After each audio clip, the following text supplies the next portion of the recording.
ഇപ്പം തമിഴിലും ചെയ്യുന്നുണ്ട് അല്ലേ? ബിഹൈൻഡ് വുഡ്സിന്റെ തമിഴിൽ ചെയ്തിട്ടുണ്ട്. അത് ചെയ്തിട്ടുണ്ട്. ഇവിടെ ആളെ കിട്ടാത്തതുകൊണ്ട് എനിക്ക് കുറച്ച് തമിഴ് അറിയാം. അത്യാവശ്യം അതെങ്ങനെയാ പഠിച്ചേ? ഞാൻ ചെന്നൈയിലുണ്ടായിരുന്നു. അതിനേക്കാളും മുമ്പ് ഞാൻ മറ്റേ വിജയുടെ ഭയങ്കര പണ്ടതിൽ എപ്പോഴും വിജയുടെ വലിയ ഫാനാണ്. ഫാനാണ്. അപ്പോൾ വിജയുടെ പടങ്ങൾ പണ്ട് കണ്ട് കണ്ട് കണ്ട് അങ്ങനെയാണ് ഞാൻ തമിഴ് പഠിച്ചത്. എനിക്ക് എഴുതാനും വായിക്കാനും അറിയാം തമിഴ്. അതും ഞാൻ ഈ വിജയുടെ പടത്തിന്റെ പേരുകളും അതൊക്കെ വെച്ച് അങ്ങനത്തെ ഒരു ക്രൈസ് വന്നതാണ്.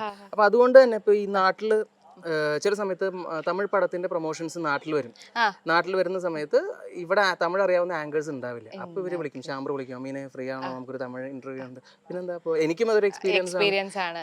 ഒരുപാട് ട്രാവൽ ചെയ്തതൊക്കെ ഞാൻ കണ്ടായിരുന്നു. ബാംഗ്ലൂർ, അതുപോലെ തന്നെ കാനഡയിൽ പോയിരുന്നു. കാനഡയിൽ പോയിട്ടില്ല. കാനഡ ഡയറീസ് എന്നൊക്കെ പറഞ്ഞിട്ടുണ്ടായിരുന്നല്ലോ. അതൊക്കെ എന്റെ ചേട്ടൻ അവിടെയാണ്. അപ്പൊ അന്ന് പുള്ളി അയച്ച സാധനങ്ങളൊക്കെ ഞാൻ ഇട്ടത്, പുള്ളിയുടെ സാധനങ്ങൾ ഇട്ടതാണ് ഞാൻ. മലേഷ്യയിൽ പോയിട്ടുണ്ട്. മലേഷ്യ, സിംഗപ്പൂർ, അങ്ങനെ പിന്നെ സൗദി, ദുബായ്, അങ്ങനത്തെ രാജ്യങ്ങൾ. ഏറ്റവും ഇഷ്ടപ്പെട്ട ഏത് രാജ്യം? എനിക്ക് ഭയങ്കര കംഫർട്ടബിൾ ആയിട്ടുള്ള ഒരു സ്ഥലം മൂന്നാറാണ്. മൂന്നാർ ഭയങ്കര ഇഷ്ടമാണ്. ഞാൻ എത്ര വട്ടം പോയിട്ടുണ്ടെന്ന് എനിക്ക് പോലും അറിഞ്ഞിട്ട്. മൂന്നാറിലും ഒരുപാട് നല്ല നല്ല സ്ഥലങ്ങളൊക്കെ ഉണ്ട്. ഞാനിപ്പോ ഇവിടെ നോർത്ത് ഇന്ത്യ കംപ്ലീറ്റ് പോയതാണ്. പക്ഷെ മൂന്നാറാകുമ്പോൾ ഒരു ഹോംലി ഫീലും ആണ്. എനിക്ക് ക്ലൈമറ്റ് ഭയങ്കര ഓവർ മഞ്ഞ് വന്നിട്ടുള്ള ഒരു ക്ലൈമറ്റ് അല്ല, ഒരു സട്ടിൽ ആയിട്ടുള്ള ഒരു ക്ലൈമറ്റും കാര്യങ്ങളൊക്കെയാണ്. സോ അത് ഭയങ്കര ഇഷ്ടമാണ്. ഇപ്പോൾ എന്തെങ്കിലും ഫ്രസ്ട്രേറ്റഡ് ആയിരിക്കുന്ന സമയത്ത് മൂന്നാറൊക്കെ പോകാന്ന് പറയുന്നത് മൈൻഡ് ഒന്ന് ഫ്രീ ആക്കി വരും. നല്ല രസമാണ്. അതെ അല്ലേ? ഫ്രസ്ട്രേറ്റഡ് ആവാൻ വേണ്ടിട്ട് എന്താണ് മനുഷ്യന്മാരല്ലേ, ജോലിയൊന്നും ഇല്ലാതെ, അതായത് ജോബ് വേറെ ഒന്നും പ്രോജക്റ്റ് ഒന്നും കിട്ടാതെയൊക്കെ ഇരിക്കുമ്പോഴോ ഒക്കെ വിഷമോ അങ്ങനെ എന്തെങ്കിലും? ഞാൻ ഇതേപോലെ ചില സമയത്ത് നമ്മള് മൈൻഡ് ഔട്ട് ആയിട്ടിരിക്കുന്ന സമയത്ത് ഞാൻ സോളോ പ്ലാൻ ചെയ്യും. ഞാൻ ഇപ്പോൾ ലാസ്റ്റ് ഞാൻ പോയത് ഇതേപോലെ മൂന്നാർ പോയി, ബസ്സിൽ മൂന്നാർ പോയി. മൂന്നാറിന്ന് കമ്പം തേനി വഴി, അതായത് വേറൊരു വഴി കൂടെ ബോഡിമട്ട് വഴി കമ്പം തേനി വഴി ഇറങ്ങി മറ്റേ പളനിയിൽ പോയിട്ട് അമ്പലത്തിൽ പോയി. അവിടെ നിന്ന് ഇറങ്ങി നേരെ കൊടൈക്കനാലിൽ കയറി, കൊടൈക്കനാലിൽ നിന്ന് കോയമ്പത്തൂർ വഴി തിരിച്ചിങ്ങ് വന്നു. പക്ഷെ അങ്ങനെ പോയി വന്നപ്പോഴേക്കും ഒരു ആശ്വാസം കിട്ടി. ഇങ്ങനെ കറങ്ങി അങ്ങനെ ഒരു ആശ്വാസം കിട്ടി. അതാണ് അങ്ങനെയൊക്കെയാണ് ആശ്വാസം കണ്ടെത്തുന്നത്. നേരത്തെ കുറെ പേര് പറഞ്ഞു ബിഹൈൻഡ് വുഡ്സിലെ ഇന്ന ആളാണ് ഇതാണെന്ന്. നേരത്തെ ഇവിടെ ആരോ വരട്ടിട്ട് പോയില്ലേ, പേര് പറഞ്ഞില്ലെങ്കിൽ നോക്കിപ്പോയി. പ്രൊഡ്യൂസർ ഈ വർക്കിനെ കുറിച്ചിട്ട് ഞാൻ പറയാം, എന്റെ കാര്യങ്ങളൊക്കെ. കാരണം വർക്കാണ് നമുക്ക് പ്രധാനം. അത് നിങ്ങൾ കാണണം, എല്ലാവരും കാണണം. ഇഷ്ടം 7 ദിവസമുണ്ട് ആഴ്ചയിൽ. 7-ാം തീയതി, ഓഗസ്റ്റ് 7-ാം തീയതി തൊട്ട് നമ്മൾ തുടങ്ങി 7 മണിക്ക് ഒക്കെ 7ന്റെ കളികളാണ്. അപ്പോൾ മൊത്തം 7ആണ്. അപ്പോൾ അത് മനു സുധാകർ എന്ന് പറയുന്ന സാറാണ്, പുള്ളി അവിടെ നിൽപ്പുണ്ട്. സാറാണ് നമ്മൾ പ്രൊജക്ട് ഡയറക്റ്റ് ചെയ്യുന്നത്. മനു സാറ് കുറേ സിനിമകൾ ചെയ്തിട്ടുണ്ട്. ഇപ്പോൾ ലാസ്റ്റ് ബൂമറാങ് എന്ന് പറയുന്ന സിനിമ ചെയ്തു. അതിനു മുമ്പ് സാൻഡ്വിച്ച് എന്ന് പറയുന്ന സിനിമ ഉണ്ടായി, 10:30 AM ലോക്കൽ കോൾ എന്ന് പറയുന്ന സിനിമ. പിന്നെ ഷാജി കല സാറുടെ അസോസിയേറ്റ് ആയിട്ട് കുറേ വർഷങ്ങളായിട്ട് ചെയ്യുന്നത്. അപ്പോൾ ഇതും ഒരു സിനിമ കൈൻഡ് ഓഫ് മേക്കിംഗ് ആണ്. അത് നമുക്ക് കുറച്ച് ഗുണം ചെയ്തിട്ടുണ്ട്. കാരണം കണ്ണീർ സീരിയലുകളല്ലാണ്ട് കുറച്ച് ഇമോഷണൽ സീൻസ് ഉണ്ടെങ്കിൽ പോലും അത് അതിനകത്തോട്ട് മാത്രം കോൺസെൻട്രേറ്റ് ചെയ്യാതെ കുറച്ച് അതിനകത്ത് കുറേ രസകരമായിട്ടുള്ള രീതിയിൽ അത് എടുത്തിട്ടുണ്ട് മനു സാർ. പിന്നെ എനിക്കും ഒരുപാട് ഗുണം ചെയ്തതെന്ന് വെച്ച് കഴിഞ്ഞാൽ, കറക്റ്റ് വിക്കി എന്ന് പറയുന്ന ക്യാരക്ടർ ഇതേപോലെ ഭയങ്കര ആക്റ്റീവായിട്ടുള്ള ഒരാളാണ്. അപ്പോൾ എനിക്കതാവാനുള്ള കുറച്ച് ബുദ്ധിമുട്ട് ഉള്ളത് എനിക്ക് സാർ ഭയങ്കര ഹെൽപ്പ് ചെയ്തിട്ടുണ്ട്. സാർ കറക്റ്റ് പുള്ളി പറയുന്നത് എന്താണോ അത് ചെയ്താൽ മതി, അത് ഓക്കെ ആയിട്ട് അങ്ങ് വരുന്നുണ്ട്, അത് ബാക്കി. അതുപോലെ തന്നെ ഡ്യൂക്ക് ഡിവൈസ് എന്ന് പറയുന്ന കമ്പനിയുടെ ബാനറിൽ ഷംനാദിക്കാണ് ഇത് പ്രൊഡ്യൂസ് ചെയ്യുന്നത്. അത് അവരുടെ ഭാഗത്ത് നിന്ന് നല്ല സപ്പോർട്ടാണ്. ഷംനാദിക്കാണ് നേരത്തെ നമുക്ക് ഒരു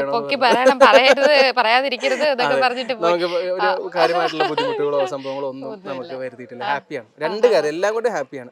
ഇനി ബാക്കി നിങ്ങളുടെ കാര്യമാണ്. നിങ്ങളും കൂടെ റേറ്റിംഗ് ഒക്കെ സീരിയൽ കണ്ട് റേറ്റിംഗ് കൂടെ പൊക്കി തന്നു കഴിഞ്ഞാൽ ഞങ്ങൾ അത് ഭയങ്കര ഹാപ്പി ആയിരിക്കും.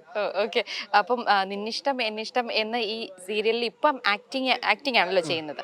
അതായത് ഈ ആക്ടിങ് കരിയറിലോട്ട് വരാനായിരുന്നു ആദ്യമേ താല്പര്യം, അതോ ആങ്കറിങ് തന്നെ ആയിരുന്നു? ആക്ടിങ് കരിയറിലോട്ട് വരാനായിരുന്നു താല്പര്യം. അതെങ്ങനെയായിരുന്നു? അതിന്റെ ഒരു ദൂരം എങ്ങനെയായിരുന്നു പെട്ടെന്ന് ഈ ആങ്കറിംഗിൽ നിന്ന് ആക്ടിംഗിലേക്ക് വലിയ ആക്ടറൊന്നും ആയിട്ടില്ല.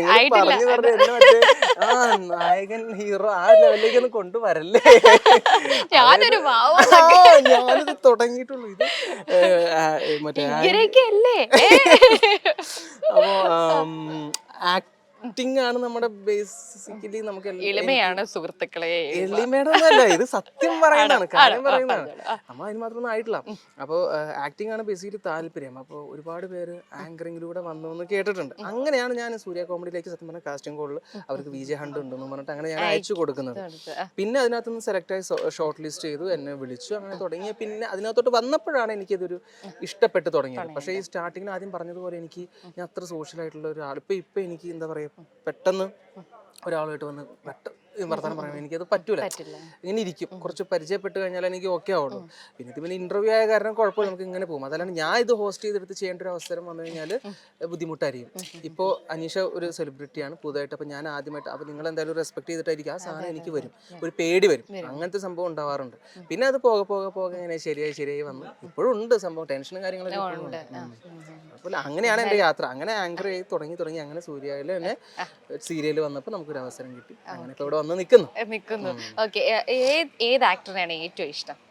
അങ്ങനെ ചോദിച്ചു കഴിഞ്ഞാൽ ഈ ഒരു നേരത്തെ വിജയുടെ കാര്യം പറഞ്ഞു, നമ്മുടെ മലയാളത്തിൽ വിജയിനെ ഇഷ്ടം എന്ന് പറയുന്നത്, വിജയ് എന്ന് പറയുന്ന ആക്ടറിനേക്കാളും കൂടുതൽ വിജയ് എന്ന് പറയുന്ന വ്യക്തിയുടെ സംഭവങ്ങളൊക്കെ എനിക്ക് ഭയങ്കര ഇഷ്ടം. പുള്ളി എനിക്ക് അങ്ങനെ ഇപ്പൊ ധോണി, വിജയ്, അതുപോലെ ഫുട്ബോൾ ഡേവിഡ് ബെക്കാം, അങ്ങനെ കുറച്ച് പേരുണ്ട്. അത് നമുക്ക് അവരുടെ ഒരു പേഴ്സണാലിറ്റിയോട് തോന്നുന്ന ഒരു താല്പര്യമാണ്. ആക്ടിങ് നോക്കുമ്പോൾ എല്ലാവർക്കും ഇപ്പം അത് ഞാൻ ഇതായിട്ട് പറയുന്നതല്ല, ഈ ഒരു ഫീൽഡ് ഇഷ്ടപ്പെടുന്ന എല്ലാവർക്കും ഒരു പർട്ടിക്കുലർ ആളൊക്കെ, കാരണം ഓരോരുത്തർക്കും അവരുടേതായ ക്വാളിറ്റി ഉണ്ട്. അപ്പൊ നമുക്ക് ഒന്ന് മാത്രമായിട്ട് അങ്ങനെ നമ്മളെല്ലാം ആസ്വദിക്കും. പണ്ട് ഞാൻ സ്കൂളിൽ പഠിക്കുന്ന സമയത്തൊക്കെ ലാലേട്ടൻ ഫാനും, ലാലേട്ടൻ പടം ഫസ്റ്റ് ഷോ ഒക്കെ പോയിട്ട് കണ്ടിട്ടുണ്ടായിരുന്നു. പിന്നെ നമ്മൾ പിന്നെ ഞാൻ സിനിമകളെ നമ്മൾ ഇഷ്ടപ്പെടാനും സിനിമകളിലെ ക്യാരക്ടേഴ്സ് ഇഷ്ടപ്പെടാനൊക്കെ തുടങ്ങിയപ്പോൾ നമുക്ക് ഓക്കെ, അങ്ങനെ ഒരാൾ മാത്രം, എല്ലാവരും കിടലായിട്ട് ഓരോരോ പെർഫോം ചെയ്യുന്നുണ്ട് അവരുടേതായിട്ടുള്ള രീതിയിൽ. എല്ലാവർക്കും ഓരോരുത്തരുടേതായിട്ടുള്ള സ്റ്റൈൽ അല്ലേ? അപ്പൊ അതുകൊണ്ട് അങ്ങനെ പർട്ടിക്കുലർ പേഴ്സൺ എന്നില്ല, ഇഷ്ടമാണ് സിനിമകൾ, ഇഷ്ടമാണ് അഭിനയവും ഇഷ്ടമാണ്. സിനിമ എല്ലാം ഫസ്റ്റ് ഇറങ്ങുമ്പോൾ തന്നെ പോയി കാണുന്ന കുറവാണ് സത്യം. അങ്ങനെ ഞാൻ പോയിട്ട് കാണാറില്ല. ഞാൻ കൂടുതലും നല്ല പടങ്ങളാണെന്ന് എൻ്റെ കുറച്ച് സർക്കിളുണ്ട്, അവരെ ഞാൻ വിശ്വസിക്കുന്നു. അപ്പോൾ അവർ കണ്ടിട്ട് നല്ല അഭിപ്രായം പറയുകയാണെങ്കിൽ മാത്രമാണ് ഞാൻ അങ്ങനെ പോയിട്ട് കാണാറുള്ളൂ. എല്ലാ പടങ്ങളും ഞാൻ കാണാറില്ല. ഓഹോ, അപ്പൊ നിന്റെ സീരിയൽ ഞങ്ങൾ കാണുന്നില്ല നീ എന്ന് വിചാരിക്കരുത്. കാണണം, ദയവ് ഇത് കാണണം. ഇത് വേറെ, അത് വേറെ. ഓരോരുത്തർക്കും പേഴ്സണലൈസ് ആയിട്ടുള്ള കുറെ കാര്യങ്ങൾ ഉണ്ടാവുമല്ലോ അല്ലേ? ഓക്കെ, അപ്പം ഒരു സിനിമയിലേക്ക് എന്തെങ്കിലും ചാൻസ്? ഞാൻ നോക്കി നടന്നായിരുന്നു, കുറെ നാൾ ഞാനത് നോക്കി നടന്നിട്ടുണ്ടായി, പക്ഷെ ഒന്നും വർക്കൗട്ട് ആയില്ല.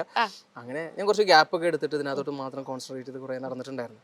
ബട്ട് സെറ്റായില്ല, വേറെ എപ്പോഴെങ്കിലും സെറ്റ് ആകുമായിരിക്കും. വേറെ പ്രോജക്ട്സ് എന്തെങ്കിലും സീരിയലിലോ അങ്ങനെ എന്തെങ്കിലും വരുന്നുണ്ടോ? വെബ് സീരീസോ? വരുന്നു. ഈ വെബ് സീരീസിനെക്കാളും കൂടുതൽ സീരിയൽസിന്റെ വർക്ക് വരാറുണ്ട് എനിക്ക്. ഞാൻ ഓരോ വർക്ക് കമ്മിറ്റ് ചെയ്ത് കഴിഞ്ഞാലും അത് തുടങ്ങി അതുവരെ ചിലപ്പോൾ നമുക്ക് കോൾസ് വരില്ല. അത് തുടങ്ങി ഒരു മാസത്തിനുള്ളിൽ ചിലപ്പോൾ ഒരു 5-6 വർക്ക് വരും, വിളിച്ചിട്ട് നമുക്ക് ചെയ്യാൻ പറ്റും. അപ്പോഴൊക്കെ ഈ വർക്ക് ഞാൻ കമ്മിറ്റ് ചെയ്ത കാരണം നമുക്കത് ചെയ്യാൻ പറ്റില്ല. വർക്ക്സും കാര്യങ്ങളൊക്കെ വരുന്നുണ്ട്. അത് ഒരുപാട് വർക്കും കാര്യങ്ങളൊക്കെ വരുന്നുണ്ട്. ചൂസർ ആണോ? എങ്ങനെ ചൂസ് ചെയ്ത് പോകുന്നത്? അതെ.